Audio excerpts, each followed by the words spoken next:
Hello and welcome to yet another edition of Nepal Traveller Presents Nepal Travel Trade Talk. We're here at the Marriott, Kathmandu, and joining me is Vipul, who's a very seasoned hotelier. He's been with the Marriott, the 3 properties here. He's the cluster director of sales and marketing. And we're trying to catch up with him and see what's happening in the situation now, which was supposed to be the peak season, and how the hotel industry is surviving, doing well, recovering. Welcome to the show. Thank you, Terence. Thank you so much. And thank you so much for being here. This is much needed because we want to give the assurance and the confidence to people, not only in Nepal, but across the world, that this is the place to be now. I've seen it firsthand. We've gone through whatever we have gone through, but I think it's the most important thing is how we recover. I've been in traveling and I've been in almost 11 countries, and this is the fastest recovery that I've ever seen. And look at us now, we are 100%.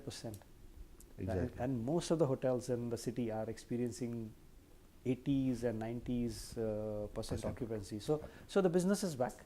How do we sustain it? I think that's what we need to work together and make sure that people are here again. Post the protest and the change in government and everything else, what kind of challenges was the hotel industry facing and the Marriott itself? And what were some of the steps you were taking, or what were the inquiries that were coming at that point? Well, I mean, whatever has happened is a revolution, I would say, right? And everything falls back in place when the revolution happens. I think generally people here are happy, and the recovery, as I said, was faster than ever before. So the business sentiments of leisure are back. This is what I say. The challenge that I'm facing is right now some travel advisories are still in place, right? I think it will take some time. The political instability, of course, is another big factor, because when people want to come in, they want to have decisions taken, and that's how the business flows in. And I think that's what is in the progress, and it will be soon resolved. I was just looking at the figures for October, November, and I think 25 we've actually done better than 24. 2024. Yes, we have done almost about 23% more than last year. Which is a surprise given the circumstances. Yes, and nobody believed, even our area office couldn't believe it. And that's what Nepal is for you. This is amazing. This is how we need to grow. You've been here almost a year with 2 properties and ready to launch. We'll talk about that one. Yeah. But with these 2 properties, how has it been? I mean, in Nepal, how do you see the hotel industry? So these 2 properties are very distinct properties that we have, right? One is, of course, the luxury market, and one is the premium segment that we have at Fairfield.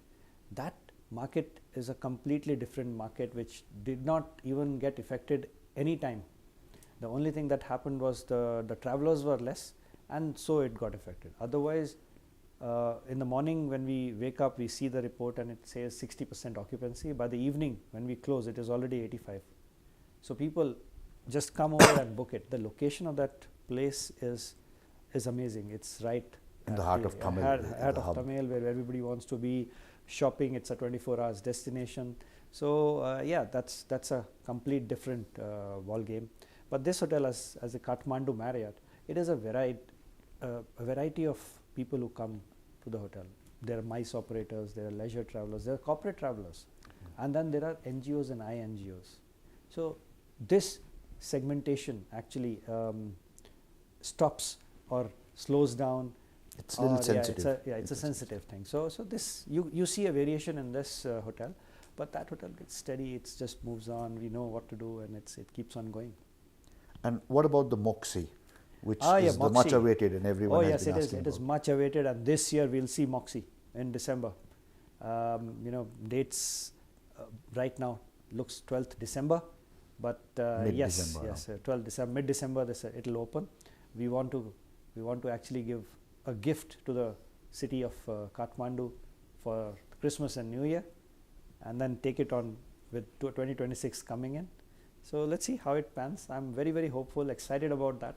After the slowdown and the sentiments, I think this is something exciting that is coming to Nepal, and this is the first Moxy, and we are all excited about it.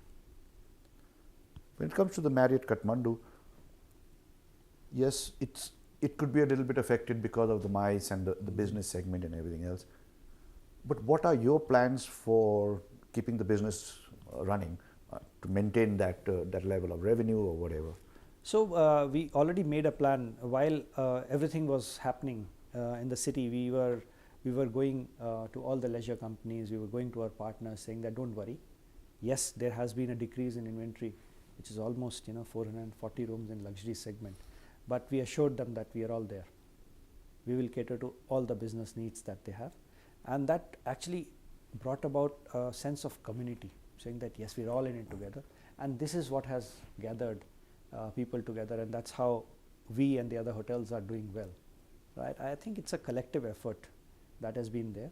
Of course, as personally for Marriott, we will be working towards the MICE segment, India being the feeder market, the largest feeder market. That's what we'll be working on. Hopefully by Jan it will be all back. The sentiments will be positive, and the new political stability and the elections or whatever you call them will happen. And once that confidence is there with the people start traveling. Right now the leisure people are still traveling from India. There is no doubt. You see over weekends, they come here and they just go over Monday, so there is no problem. But the travel embargo that is there, I think when it lifts up, it will be all good. And with the Christmas and the New Year's almost here, and Marriott is known to have these celebrations, the F&B and all. So what can we expect this year? Will it be normal? And since we are opening the Moxy and we have plans, and now everything is going back to normal, we have very big plans, huge plans. There are, I would not disclose much right now, but yes, we have 3 big events that are planned, starting from the Christmas tree lighting, the Christmas brunch, the Christmas Day brunch, and the New Year. So we will have a lot to offer for Kathmandu. When you look at the walk-in F&B, the local market, the domestic, has that been affected post the situation in Nepal where with these protests and stuff? Yes, it was for a moment, but people have to eat. They have to release the stress, so they have come back, right? Have they come back to that same numbers as before? May not be, but I feel that by the end of November, everything will be back to normal. December will be a good month for all the F&B outlets. But when I go to Tamil, I mean, it's all full. You don't find space sometimes. You go to popular nightclubs. It's all completely every day of the week it is all full. So you see that people are coming back. Yes, Tamil people are leisure travelers coming from other parts of the world. However, for local people, I see that they are coming back. They want to also release the stress, and they also want to contribute to the good in their own way. They want to come, and the families are coming. I see that the business is back. And as hoteliers, do you have a lot of interactions and plans together or looking at the situation? Yes, we did. In fact, NTB and Han organized meetings. They are already in touch with the owners, and we also, as a hotelier community and fellow, we just talk to each other, and we also contribute. We compete. It's not competition, but we cooperate and compete together, so that the business doesn't go anywhere else. There are many destinations that are taking the business away, and we compete to make sure that the business stays here. And it can be anything. If I can't offer something, I call my friend at the other hotels and say, look, I have a guest, how can you accommodate? And we do. So this is how we as an industry come together. Yeah, we have to. As a destination, this has to grow. You were talking about publicity. So even though during the protest, there was a lot of damage and everything else, but the destination, I've been talking to hoteliers, and they say the destination has actually got a very good image because of the way tourists were sheltered and protected and taken out. This is a personal milestone for me. As having said that, I've worked. My native country is a neighboring country. and the recovery that was here in 48 hours, nobody could believe it. I couldn't believe it. And the good, the social media that they showed about the tourist bus being allowed, and they stopped when the tourist buses are coming, and safeguarding that the blogger who was there, this famous person who has become famous because of Nepal, he should give royalty actually to Nepal now. So he was sheltered, his bike was there, and all of that I think has brought about a very positive message which everybody appreciates, and I think this is the way to go. I personally believe this is the land of living goddess, and she protects. Also, as a final question, maybe, what can we expect maybe next year or in the next couple of months? Because the season, we were expecting a lot of things to happen, but the incidents, things happen. But in the future, what are your expectations as a hotel and as part of this industry? For me, I think the leisure business will grow. Right. Mount Everest is here to stay. Right. That part, people come here, there's a transit place, and when people come for Mount Everest, they've already thought that, they will climb that mountain. That's something in their heart that they're not scared, right? So nothing will happen to that business. That will come.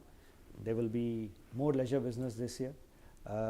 With regards to MICE, yes, we may feel that the other destinations temporary might take over. However, it will come back. Especially after elections, if it happens peacefully, everything goes well, I think there's a lot of potential in this place, a lot of potential. So, and the corporate business will move because we have to earn the bread. People here have to make sure that it's prosperous.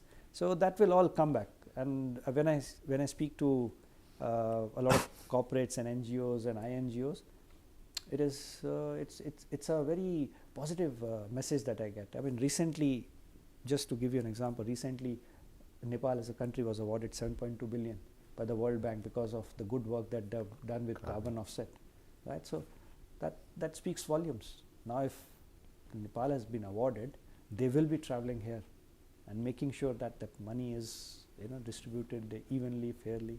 So I think there's a lot of potential. Next year, if not good, I think it will be equivalent to this year, what has happened pre-September. I think, and from there on, it will be all upwards trajectory. I feel, especially with the hotel industry, there is a sort of optimism, a lot of optimism, because I now know again that more hotels are planning to open soon. Absolutely. Those that were in the pipeline, they're all coming online by early next year. Right, and in fact, the biggest example is Moxy. We are opening this year, and we are sending a message to everybody in Nepal, and especially Kathmandu, saying that, look, we are opening another hotel. There is potential. People will come. And we are opening because we see that the business is there, right? So I think it's all good. Perfectly. Thank you so much for your time, and let's hope for the best for everyone in Nepal. Thanks, Terence. Thank you so much for your time. Thank you.